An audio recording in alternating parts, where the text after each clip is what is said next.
studios with contract. Are you presenting? Recently presented. Okay, great. Hello everyone, thank you for taking out another day and being here and judging and having an interview.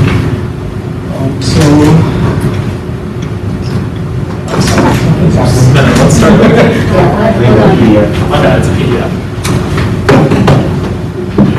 Can I still use this? Yeah.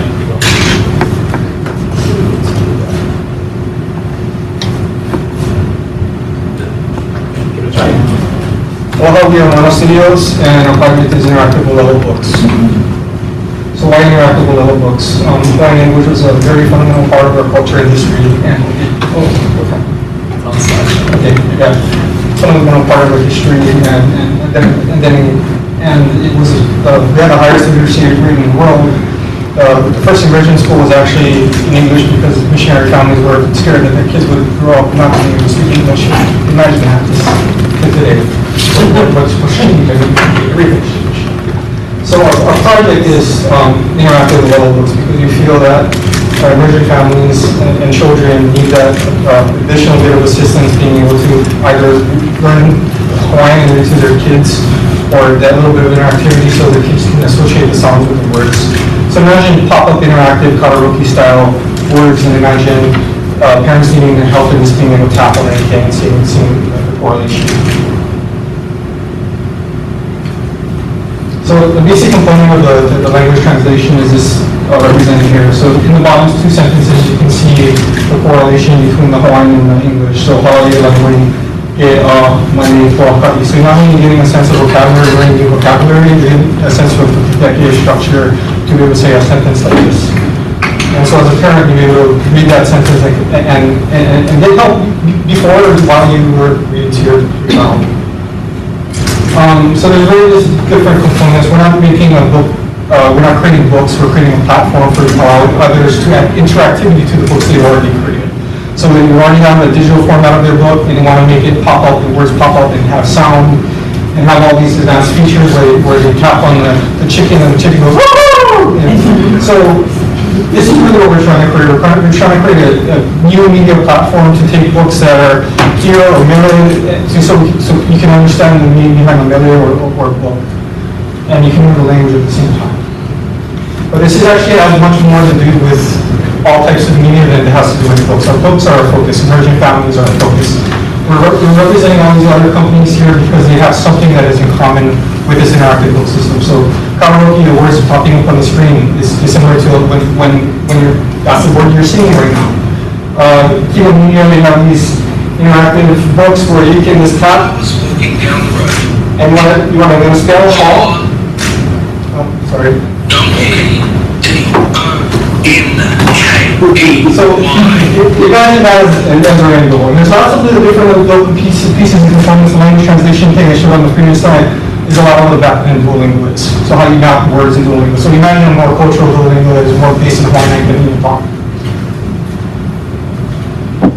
The components of these are, think of these like components. So this is first principles thinking. Aristotle, Elon Musk is using this already. Imagine you have a bowl or a tank with pair of skis and handlebars. There's parts of each of those items that you can take the whole, the treads of the tank, the skis, the handlebars of the bike, and you can build a snowmobile. And you have a lot of extra parts left over, right? So the opposite is also true. You have a snowmobile and a lot of extra parts. You can build smaller, different products that are geared towards different industries. We're interested in funding this. We're not just interested in asking for money and coming in again and asking for money, coming again for asking money. We're figuring out a way to, so this is self-sustainable. We actually bring money into the communities using various different features that are here. Some of them are innovative, that are done in order so we can bring that money and fund Hawaiian language projects and fund these books and having lots of different avenues in order to do that by leveraging the more popular languages.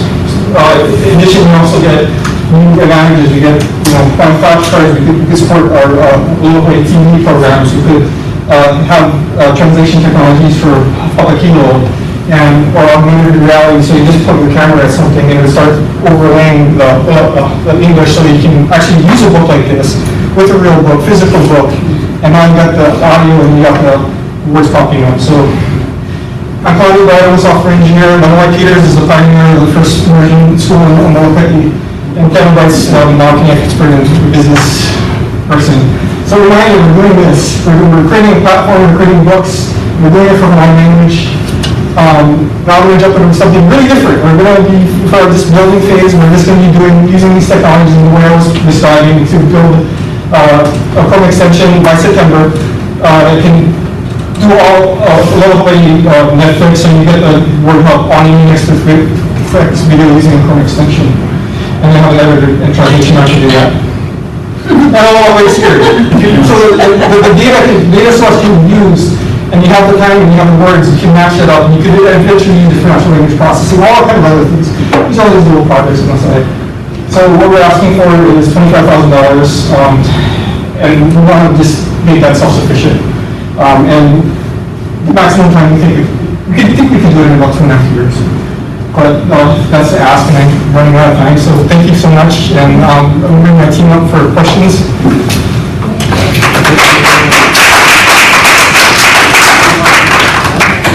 Great job, Colin. Yeah. Thank you for staying with the time. I appreciate it. Judges, questions? I'm so excited for Mary, the book goddess, to ask a question. Want to go back to the team slide? So any questions, anybody? This is the capacity team. You guys can execute. So I'm just here going, finally, to myself. Mahalo. So just to understand the technology, so you're using AR to overlay existing books and to be able to contextualize So I would imagine that the AR technology be somewhere as one of these little sub-features of this phase. So these are like little plugins. So these are ways you can add interactivity to your book. If you want to add audio, you can, but you don't need to. If you want to add the translation help, you can, but you don't need to. These are all just little like plugins that you can add interactivity to your books in ways that you want it. Okay, and then it's functional through a smartphone over a hard copy. It will be, the AR is functional. You're just using your phone and pointing at anything that had already been set up and marked. So it's word recognition. It's word recognition and conversion. Yes, augmented reality technologies support word recognition. The only problems, and you might have seen it in the previous slide, is that it didn't support Hawaiian, like Hōkū and but we request that and have them support that, and we would do with Hōkū. Can you share what mechanism of folks have put in place to gain feedback from educators or families or communities on how you want to iterate on the design? Well, I took most of the feedback from my own experience as a teacher, and even I've been on the task for like 6 years now. I'm still getting calls from families asking for translation for like, especially the pre-K, third grade level homework help questions I keep getting, which I don't mind answering at all. I like to connect by that way too. But we did some initial stuff. We looked at, of course, Namia and books and talked to Miley a little bit. But we haven't gone into schools to actually poll teachers and parents about what do they need right now to support their child's literacy development. So that still kind of remains to be done. We want to do more, so we know that we're creating a solution that is a real problem for. I've seen the problem, but I want to make sure that that problem is still very much in need of a solution. Okay.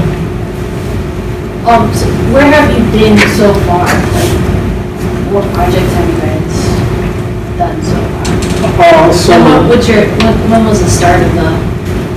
My background is actually as a software engineer, and I moved back home about a year and a half ago. So I've been in California working as a software engineer, doing this.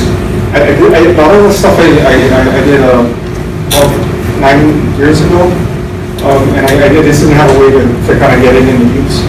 And I work for Panama, and I actually I'm building software for Panama right now.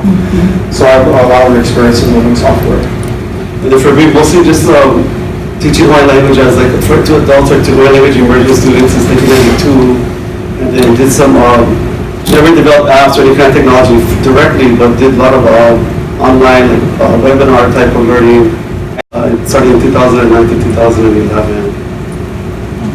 But not solution, No, I technology feel like solution I've will do. seen like pieces of this in different places, but so this is like kind of like all those different things coming together Combining all of the into things one. for the purposes of being able to learn Hawaii and or Te Reo Maori or lots of different indigenous languages. This is almost a language agnostic platform.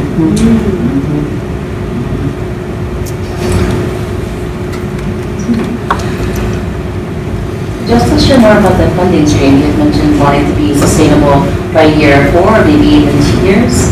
What does that look like? I mean, how do you see that playing out? Yeah, so the funding stream, so looking at what different industries need, and so like a karaoke company might just need editors for timing words, so they have the song and they need somebody to type in the words and so they time the words to that. So that's a potential opportunity, and whether you approach it from you're creating a product for that client or you're just providing them the product and they're running with it, or that they need a service and you're providing the service, somebody else is doing the work, they're using your platform. There's different